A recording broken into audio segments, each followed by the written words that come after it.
Welcome to the daily message for this Friday in the second week of Advent.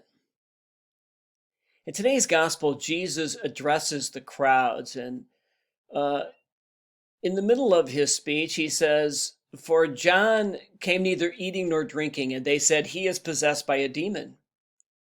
The Son of Man came eating and drinking, and they said, 'Look, he is a glutton and a drunkard, a friend of tax collectors and sinners.'"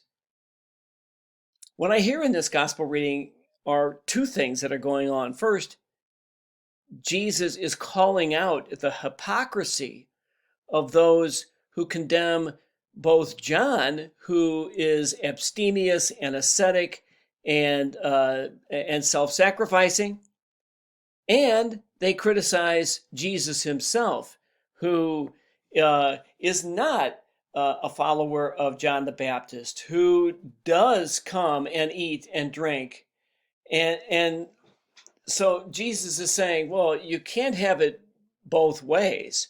Either you like one or you like the other. But that's not the main point.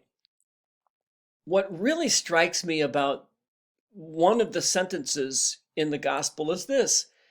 When Jesus says the Son of Man, that's him. The Son of Man came eating and drinking. What I hear there is that Jesus did not come to deny the world, did not come to deny the blessings that we have in this world of food and drink and friendship and nature and all those kinds of things.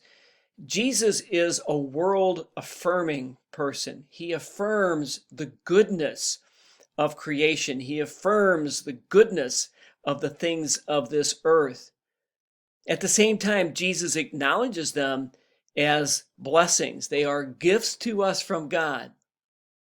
And so as we sit down today for our meals, and when we look across the table and see our loved ones, we can give thanks to God that we have these great blessings from God.